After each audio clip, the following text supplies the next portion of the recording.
To another lunchtime boxing walk with Sean on Boxing. So I just heard another stupid, ridiculous take on YouTube trying to really push a racial agenda, but disguise that as a stylistic type of situation.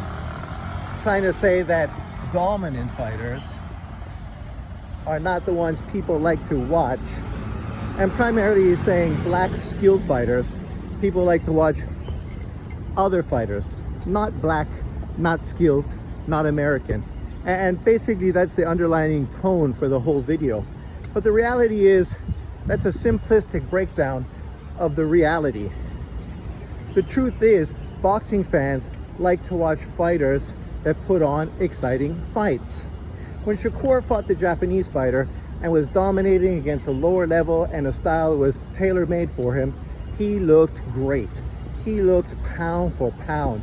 He looked like one of the best fighters in the world, right? Those kind of fights, those kind of exhibition of skills are what fans want to see. When they then see that same fighter in one of the worst fights in the last 5 years against Adela Santos with the lowest punch output in boxing history, now you get a completely different perspective. Now people are like, this shit's boring. I don't want to watch it. You know, it's kind of like this past weekend. I think Jared Anderson is definitely one of the best young up-and-coming fighters in boxing. But I saw many people crapping on him because of his performance this weekend. But yet, we have to understand the opponent wasn't somebody that was interested in fighting. He was somebody that was interested in surviving. And because of that, all Anderson could do was stay busy, stay out of trouble, avoid the pitfalls and the potential opportunities that the guy was waiting for, and just do his thing and win clearly and easily. Sometimes that's what happens. It turned out to be a non-interesting fight compared to Efe Ajagba's fight with Vennelli, which was a really good, exciting, fun, back and forth fight. The reality is that what boxing fans want. They want entertaining fights. And yes, some fighters that maybe aren't elite, yet no one's calling them elite, no one's calling Jaime Munguia a pound for pound fighter. But when you consistently put on fun, exciting fights because of your flaws, because of your vulnerabilities, of course that's going to be entertaining. Not because you have flaws and vulnerabilities, but it's because you're in fights that are more back and forth, more competitive. So this really comes down to competition. People want to see fighters at a level of competition that pushes them and makes for exciting fights, right? You could be a Floyd fan all you want, and that's fine. But the reality is, the criticism many people have to Floyd is because he would never put his foot on the gas to finish fights. He wouldn't try to make fights exciting. He would just do the bare minimum to get a victory. That's not entertaining. That's not what fans are spending $80 to watch. Sure, a masterclass and a dominant performance is nice, but that's one of the reasons people get criticized for cherry-picking lower-level opponents. Sure, they're going to dominate, potentially knock that guy out and look great, and the truth is, if you knock someone out, no one's going to care that he's a low-level opponent. They're just excited that we have a fantastic, exciting ending. Example, Deontay Wilder. Not the most exciting fighter to watch. Really, not at all. He doesn't have a high punch output. He doesn't throw in combination. All he does is put out tentative jabs to wait for the right hand to land. And really, that's the whole aspect of his offensive game.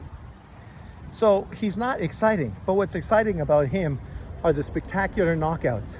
And that was enough to have a whole fan base support him in America and act as if he was the best fighter in boxing, even though we knew skill-wise he wasn't. But yet, in talking about him, fanboying him, people didn't care about his lack of skill, right? It's ironic that some people want to highlight this lack of skill when they want to be critical of certain people, but when it reflects on fighters they support, somehow they ignore that. And then they justify it, they scoot around it, they make excuses for it. See, what this all comes down to is what I said, competition. When we see great fighters in fights that were competitive or fights that have exciting moments, exciting endings. That's what fans want to see. That's ultimately what it's about. It doesn't mean they disrespect dominant fighters who win easily but do the bare minimum to win. Of course, they respect these fighters and they appreciate the high skill level and their expertise in the sport, but they're not eager to see these fighters fight. They're not eager to see these matchups. Someone's acting as if, oh, this isn't true, but yet it is true. You can see what fights generate the most views, what fights get people's attention. Right now, one of the most highly recognized and highly watched fighters in boxing today. Let's just go through the top 5 and think about stylistic matchups and just them as individuals. So you have Canelo Alvarez. Canelo Alvarez, for the most part, has been in exciting fights. A lot of back and forth fights, a lot of even fights where people say he lost. See, if a fight is that competitive where you feel he lost, then obviously he was in a competitive fight. He also has been in tons of fights with exciting knockouts, right? Where he destroyed guys like Kovalev. Even though I had Kovalev winning that fight, Canelo came through, got the big knockout. The punishment of Callum Smith, the destruction of Plant and Billy Joe Saunders. These kind of results grab people's attention and make people want to watch him. When you throw him in with a third fight against Golovkin or a fight with John Ryder, that's why right now people are a little hot and cold towards him, because his last few performances have been underwhelming. Look at the Charlo fight. Yes, Charlo did not come to win. He did not come to fight. He came to collect a paycheck, right? But that reflects negatively on Canelo. When you're putting out great performances, people are excited to watch you. When you're putting out boring performances with lack of attention, then people lose a little interest. One of the reasons people are excited about Jaime Munguia and Canelo is because everything tells you that this is going to be completely opposite. This is not going to be a Golovkin 3 or a John Ryder or a Charlo. This is going to be an exciting back and forth fight where Munguia is going to push the pace, use volume and aggressiveness to try to overwhelm the smaller, older Canelo Alvarez. And Canelo is going to be waiting for big opportunities to land big counters to knock the fuck out of Munguia. That on paper is exciting. And if it lives up to that expectation, then fans are going to get what they pay for. They're going to have entertainment delivered to them, right? And that's what it comes down to. Sports entertainment. We watch sports for the entertainment. Nobody wants to watch Rigo, even if he is a great fighter, in a fight that he doesn't throw more than 10 punches around, defensively only focuses on being safe and looking for counters, wins the fight, but at the end of the day, people walk away wanting to shoot themselves in the head. This is not sports entertainment, and that's why Rigo never became a household name or a big seller in boxing, because he didn't put on performances that people wanted to watch. If you look at a guy like Leo Santa Cruz, not as good as Rigo, but competitively, he was in far more entertaining fights, a lot of back and forth fights, which entertained his fan base and entertained boxing fans. That's why PBC and Al Heyman loved Leo Santa Cruz and supported him and perpetuated his career, moving him forward into a big money fight with Tank Davis. Whereas Rigo, he had a couple fights under the PBC and basically they let him go and didn't care because he wasn't generating any kind of views, because his style, regardless of his skills, didn't attract crowds. And that's always what it comes down to. How can Ryan Garcia, who hasn't done that much in his career, be such a fan favorite? Because people, through social media, through his speed, his exciting knockouts, they're excited to watch him. And they know at any moment something exciting can happen. And primarily in his career, the majority of his victories have ended in sensational knockouts, right? And even when he lost to Tank Davis, his fight also ended in an exciting knockout, a knockout loss, but nonetheless, fans got what they wanted. They got a result that they could enjoy, and they could go back and watch again and again and again. And now, if you like the PBC and the fights, you can watch a lot of them on replay on Amazon. I just noticed that last night when I was checking my Amazon. All old fights, nothing new, but nonetheless, if they're there and I want to see them, I can. So when we talk about these kind of situations, it's not about race, it's not about country, it's not about culture, it's not even so much about style, it's about competitive matchups that entertain fans. To try to discriminate against people saying that they lack skills, all to do what? Try to put shade on them, to try to fanboy for fighters you like. Yet the one fight people liked with Devin Haney the most was literally his most entertaining and most competitive fight with Vasily Lomachenko. That was the best fight of his career. Why? Because he was pushed. He was in a competitive fight. When you throw him in with a Jojo Diaz or a George Kambosos, those fights weren't entertaining. No one cared. No one was excited. Nobody was really intrigued or interested in watching the rematch between George Kambosos and Devin Haney because we already saw it. What was going to happen that was new? Nothing. So again, it comes back down to entertainment. What's going to entertain the fans? And when entertainment is the number one thing at the top of the table, this is what promoters and advertisers and everybody's looking for. They want to generate money, and you do that through entertainment, through fights that attract a crowd. I'll give you an example. I'm not a big MMA fan, but apparently this weekend there was a sensational matchup between a middleweight and a welterweight fighter. Sorry, I can't remember their names off the top of my head, but that fight was super exciting. And what was the top of it, was in the final 30 seconds of the fight, the smaller fighter literally called the big guy to the middle of the floor so they can go at it, engage in the middle of the floor and throw fists. And that made people go mental. It's all over social media. You can't miss it, through Twitter, through TikTok. Literally that last 30 seconds is all over social media. Casual fans, not MMA fans, not even sports fans, are all watching that. Why? Because the level of entertainment that was given because of that. And once again, that's what it comes down to. And this is from a sport I don't even watch.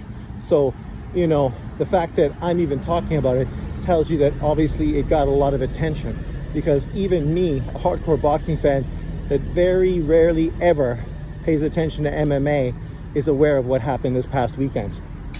So let's continue down our list of top fighters. So we talked about Canelo. We could talk about Anthony Joshua. Anthony Joshua, definitely globally and domestically one of the biggest name fighters in boxing. So much so that he is really the kingpin of what's going on right now in Saudi Arabia. This is a guy who already has 3 losses on his resume, losing twice to Usyk and once to Ruiz. But that didn't stop him from being an entertaining fighter. Just the opposite. Just the opposite. He's still there. He's still a big name, and he's still one of the most sought after names in boxing. Who wants to fight him? Wilder wants to fight him. Who wants to fight him? Fury wants to fight him. They're not chasing Usyk, who beat him twice. They're more interested in facing the guy that lost. Why? Because he's more of a household name. He's a fighter that grabs more attention. Because of his vulnerability, he is more of an attractive fighter. Somebody that's going to grab attention, grab people's eyes, and get casual fans to pay attention to it, right? Then you look at a guy like Inoue. One of the most highly discussed fights of Inoue's career was his fight with Nonito Donaire, a fight that was by and far the most competitive of his career. People use it to hate on him, but every single fighter has been in a competitive fight at least once in their career, whether we're talking about Floyd Mayweather, Andre Ward, Muhammad Ali, whoever. So, you know, let's not act like, you know, Inoue being in one fight where he got hit a few too many times, got a broken orbital bone. Somehow this is, you know, exposing him as not being that good and overrated. The reality with him is he's in exciting fights, not so much because they're competitive, but mostly because of the destruction. The fact he's destroying his opponents, and not just in one punch fashion, but brutalizing them, breaking them down, and getting rid of them in 1 or 2 punches, right? The same thing could be said for Tank Davis. A lot of his fights are not that entertaining initially, but they end in a sensational knockout victory, which obviously grabs people's attention. So you can see the 4 fighters I've talked about are all the biggest fighters in boxing, yet all of them bring power and excitement, vulnerability, right? We've seen Tank Davis losing multiple rounds to fighters. We've seen AJ get beat multiple times, knocked out and outboxed, right? We've seen Canelo Alvarez get outboxed. We've seen him get beat on multiple occasions. Even Inui, we've seen him get hit too often, have a broken orbital bone, show toughness and dog in him to grind down and still win that fight. And then we saw him in the rematch where he destroyed Donaire in 2 rounds. If you want to be a star, this is what it takes. I don't keep Bud Crawford off this list because obviously Bud Crawford's last performance wasn't competitive. It was a domination in a fight where people felt it was going to be competitive. But obviously, stylistically, Spence, whether it was down to injuries, whether it was down to style matchups, whatever the case was, Bud Crawford was way above him, destroyed him, and obviously that was a huge accolade in Bud's career. But Bud has also been in fights where he was vulnerable as well. Jayo. Fucking Uber drivers in a rush to get to a red light. Bud Crawford got hurt by Gamboa, a 130-pound fighter. We've seen him hurt against Kavaliauskas, dropped really. So we've seen fights where Bud has been hurt, where Bud looked vulnerable, right? And that vulnerability, not the complete dominance, but the fact that we know you can get hit, we know you can get hurt. The possibility of you getting bombed out by somebody is there. When Spence fought him, that's what people felt. They felt Spence being bigger, a harder puncher. These things were going to ultimately be too much for Bud Crawford. Because if he's been hurt by guys like Gamboa, what was Errol Spence going to do to him? Well, he was going to destroy him. And his body work alone is something Bud Crawford has never had to deal with. And he still didn't have to deal with it in their fight, because styles do make fights. I just wish boxing fans would be a little more honest. The reality is, this is not hating people. This is not putting people down. This is just marketing and entertainment. Any sport you watch, this is the key thing to having fans, and specifically casual fans, pay attention. Entertainment. If it's not entertaining, people won't watch. And if people don't watch, people don't get paid. And at the end of the day, that's not what anybody's looking for. So instead of trying to use this as a sneak diss to try to fanboy for black, slick American fighters and try to discredit and downplay all these non-black American fighters who are limited, not as skilled, defensively weak, whatever you may want to say. I just made a list of 5-6 fighters, and every single one of them is a pound-for-pound fighter. And there's a reason. There's a reason they're pound-for-pound, highly recognized, and some of the biggest names in the sport. Because 9 times out of 10, they put on interesting fights. While they are dominant, they also show vulnerability. And because of this, any fight at any moment could be competitive. We remember when Canelo fought Charlo. A lot of people went into that fight thinking Charlo was going to be too skilled, too fast, and too well-rounded for Canelo Alvarez. Didn't work out that way, but people still went in thinking that that was a possibility, right? And this is a reality. All you need is the possibility of a fight being competitive to sell it. People felt Ryan Garcia was going to be competitive against Tank Davis, which is why it did very well.